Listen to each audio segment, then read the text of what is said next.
Hello again, everybody. I'm Rusty, aka William Robinson, aka Dr. Robinson, and I am the Blues Doctor. Welcome to my podcast, The Blues Doctor Recommends. We're glad you're here this week. You may notice that we're not in our regular studio this week, and that's because we're on a special mission. My cameraman, producer, wife, and I this week are in New Orleans, and that's because we're babysitting for our grandson while his mom and dad are out of the country. Being grandparents equates to a very special kind of love that's really uniquely gratifying. So, despite the work it was to get everything over here and set up and so forth, it was worth it. So, we're glad you're here. Please make sure to like and subscribe, hit the bell. And I particularly love the comments. So, please don't hesitate to add your comments below, too. We have some fun events on the calendar this week. On April 22nd, 1978, John Belushi and Dan Aykroyd performed as the Blues Brothers for the first time on Saturday Night Live. I remember this. I actually remember seeing it live. They opened the show that night with the song Hey Bartender. They went on to make several records. They toured as the Blues Brothers and performed live in many places. Even a movie was made about the Blues Brothers featuring Belushi and Aykroyd. But more importantly, what it did was it created something of a renaissance for traditional blues in that era. That was 1978, which to some degree lasts to this day. Dan Aykroyd has, in fact, said many times how grateful he is for the old blues artists and how much he admires them. And I agree, obviously. Thanks, John. Thanks, Dan, for creating the Blues Brothers. And then on April 23rd, 1936, the birthday of Glenn Campbell. Glenn is a legendary singer, guitarist, TV star, film star. He started out as a session musician with the legendary Wrecking Crew, an LA based group of musicians that backed up every performer you can think of, mostly at the Capitol Records recording studio, but several others in Los Angeles. He moved on from that to become a solo artist, during which time he had a number of number one hits, including things like Gentle on My Mind and Wichita Lineman, Rhinestone Cowboy, which I think might be my favorite. Glenn went on to win 4 Grammy Awards. He got a Grammy Lifetime Achievement Award in 2012. He was elected to the Country Music Hall of Fame in 2007.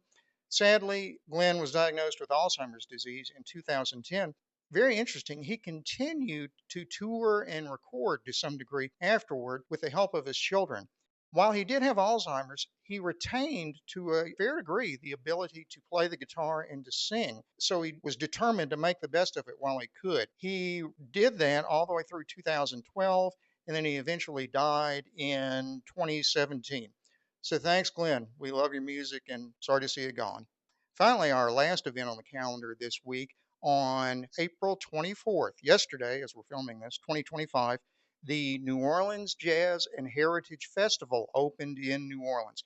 This music festival has become an international hit. It was founded in 1970 by a couple of New Orleans music visionaries, Quint Davis and Allison Minor. Allison died a few years ago, but Quint is still with us. Jazz Fest since then has had virtually every big name recording and touring act you can think of, from the Rolling Stones to Fleetwood Mac, the Allman Brothers Band, Green Day, everybody else you can think of. And it's been a real stepping stone for local artists too. Irma Thomas, Fats Domino, Ernie Cato, and many other less well known New Orleans artists have played there. Traditionally, the Neville Brothers Band closed Jazz Fest every year on the last Sunday night with a blowout set that left everybody exhausted because it was so good. Also, Jazz Fest is one of the few music fests where the food is as important as the music. One example of that is Crawfish Monica. Crawfish Monica was introduced in 1983 by a local chef named Pierre Hilzem, and I hope I pronounced that right. After his wife, Crawfish Monica was an immediate hit and has become universally popular in the United States and around the world. So thank you, Pierre Hilzem, for introducing Crawfish Monica. Please check that out. If you like music and if you like food, you will really enjoy the New Orleans Jazz Fest. Also, we're going to talk about Jazz Fest a little bit more a little later in the podcast with a special artist that we're going to feature this week. Even country acts like Chapel Hart, who are Friends of ours and a local favorite here in New Orleans participate in Jazz Fest and are very popular. They've been around in one form or another for about 10 years or so, and they're playing this weekend at Jazz Fest also. The healthcare topic for this week has been in the news a lot lately, and that is medical research, particularly cancer research. And that's in regards to the issue of federal versus industry funding. That's been a hot topic recently, and I'd like to talk about it a little bit. My expertise is in cancer research, and for over 30 years, I've sat on many study groups and select committees for research and have traveled to Bethesda, Maryland, where the NCI is located, any number of times. I've also participated in a number of industry sponsored trials or research efforts and have traveled to other places for that as well. I've also been PI, or principal investigator, or author, basically, on a number of clinical trials, particularly regarding gynecologic cancers, but also other cancers, including specific issues like quality of life or survivorship or cognitive decline associated with chemotherapy, and particularly underserved populations. As you might guess, currently there is a fair amount of anxiety among many federally funded researchers. There have already been a number of layoffs of personnel based on unexpected cuts to funding, so it's impacted a number of lives also. Now, let me be clear. I am all for eliminating waste in government spending. I truly believe the U.S. government has gotten way too big in recent decades and am all for trying to get it under control. Plus, I think the U.S. electorate has made it clear that they want the government reined in as of this past November's elections. I would like to make a exception though for cancer research. Now, hear me out. I'll try to explain what I mean by that. There are some significant differences in cancer research that's funded by the NCI versus those funded by industry. In particular, cancer research funded by the NCI has the specific goal of improving survival and improving quality of life in U.S. citizens with cancer, whereas industry sponsored trials have the goal, obviously, of making money for the company that generates or supports the trial. How does that apply in real life? Well, cancer research that's funded by the NCI covers a very broad spectrum. Virtually anything you can think of regarding cancer research has been at least suggested as a topic for funding by the National Cancer Institute. Things like new drugs that come to market from either individual scientists or industry laboratories or elsewhere are frequently used in trials.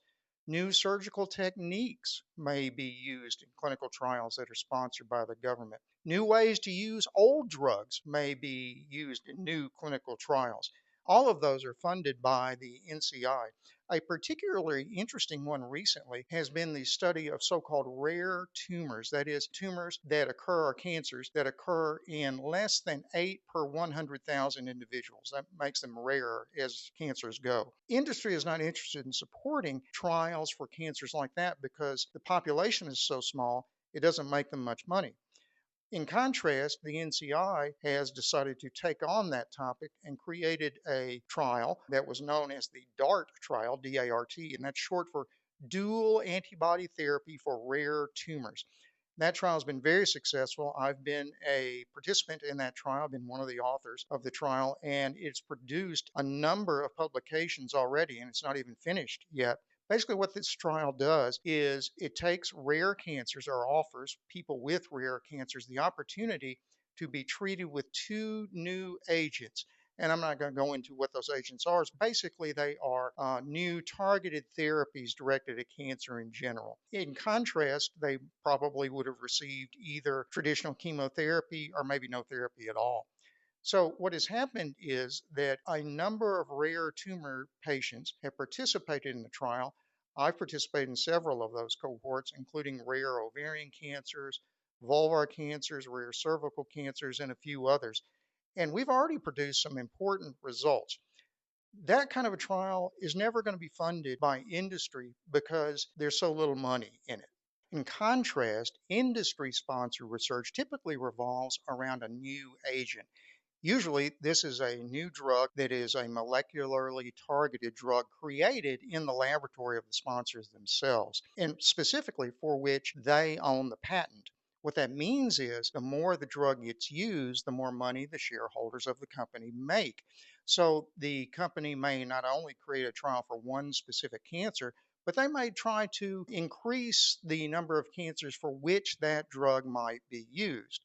Now, I will say I have nothing against that. That's not wrong. It's certainly capitalism in its purest form. And most of us in the United States would agree that's a reasonable thing.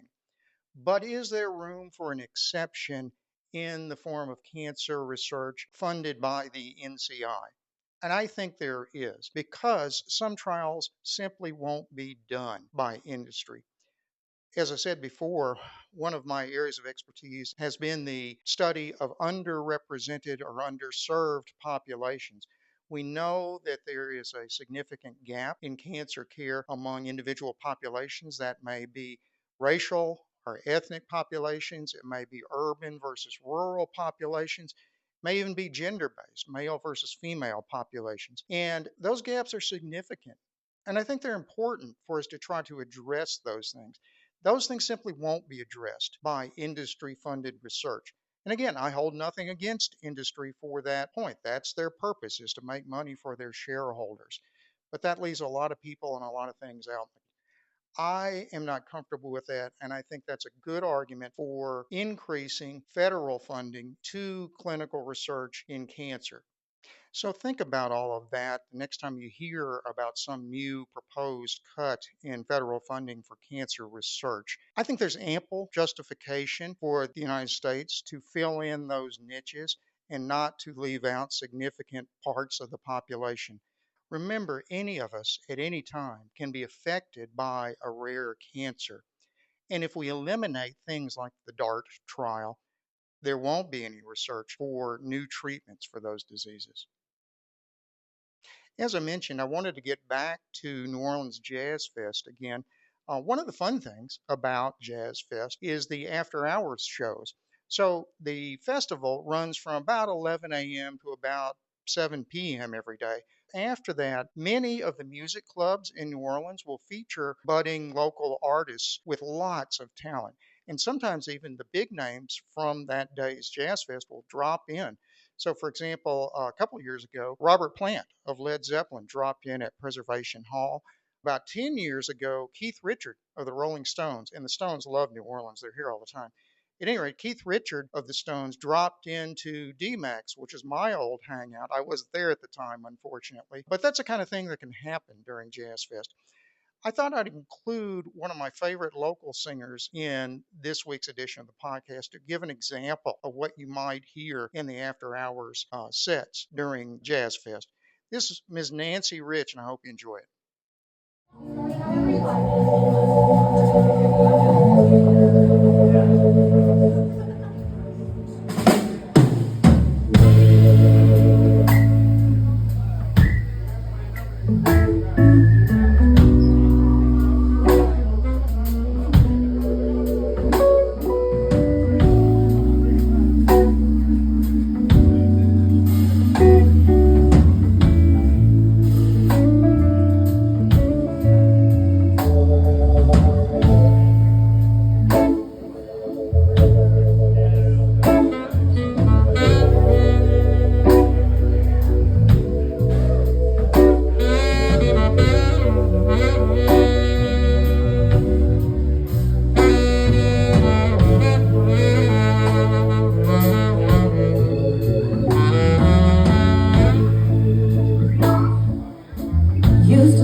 that was Nancy Rich with her band, Half Shell Boogie, and they played at the Club 3090 recently on Frenchman Street.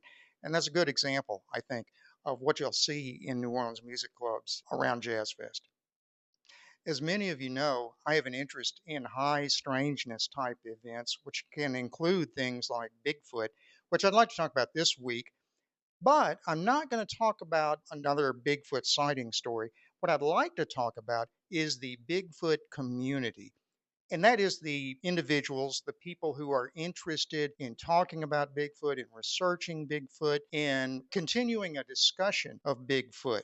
These are regular people from all over the country. And I've gotten to know a number of them over the past couple of years, and I like to think I've been accepted as part of their community in the last year or two as well. There are a number of organizations dedicated to Sasquatch or Bigfoot. The nationwide organization called BFRO or Bigfoot Field Research Organization is probably the biggest, but there are a number of others. The Gulf Coast Bigfoot Research Organization, there's a Louisiana Bigfoot Research Organization.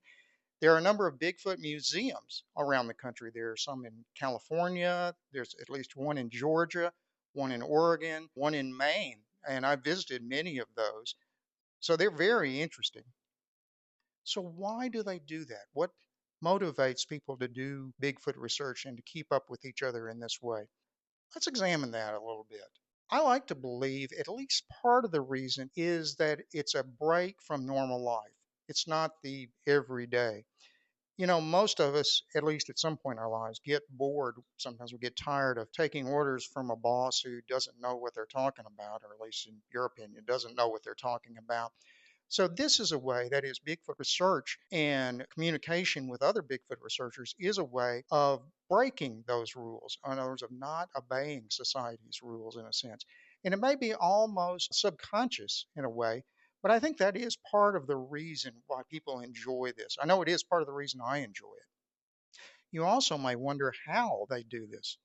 The internet era has really been the defining factor of this.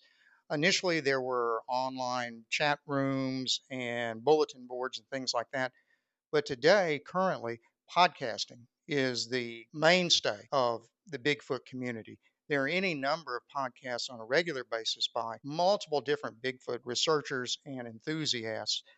They also have a number of live meetings, and I've been to several. There are meet and greets, pure research outings into the woods virtually all the time, and particularly in the spring and fall each year. So, to sum it up, let me just say that despite what you may have heard or you might guess about this community, I have to say they're just good, genuine people. They come from every walk of life. I've met law enforcement officers, factory workers, ex military people, and virtually every other profession you can think of. I have never seen a more friendly, more open group of people or a more tolerant group. They are very willing to listen to negative thoughts, for example, on Bigfoot, or to hear arguments against their line of reasoning. So if you like going outdoors and you want to meet new people, you really can't go wrong with the Bigfoot community. I really can't say enough good things about them. That's about all I had for this week. We do have some new friends of the podcast, including Nancy Rich, who you heard sing earlier. She is the wife of Ben Rich, who has been a friend of the podcast from almost from day one. Also, Pat Trammell and BC Collins from the Talking Memphis Wrestling podcast. A couple of longtime Memphis wrestling fans, so they have that in common with me. Also, Mark and Rebecca Green from the Cedar Creek Bottomland podcast, which discusses Bigfoot among a number of other subjects. Becca Green, in particular, is a gardening enthusiast and has all kinds of knowledge of wild plants and cultivated plants as well. So, the blues doctor's prescription for the week: give some thought to cancer research in this coming week. I hope you'll come to believe, as I do, that there is a role for government funding for cancer research. Also, think about Glenn Campbell. Go back and listen to some of his songs. I really like Rhinestone Cowboy. That's probably my favorite song of his, although there are many others. And then check into Jazz Fest this week. Jazz Fest has a number of great artists playing, not only the big names. For example, we had John Fogerty last night, just as we're filming this, and we may do something regarding John Fogerty in next week's episode. But there are any number of other young artists who you've never heard of, who you'll be stunned by, and you can get some great food in between the sets of the artists that you like. Finally, as I say each week, please check out next week's podcast. Okay? See you later.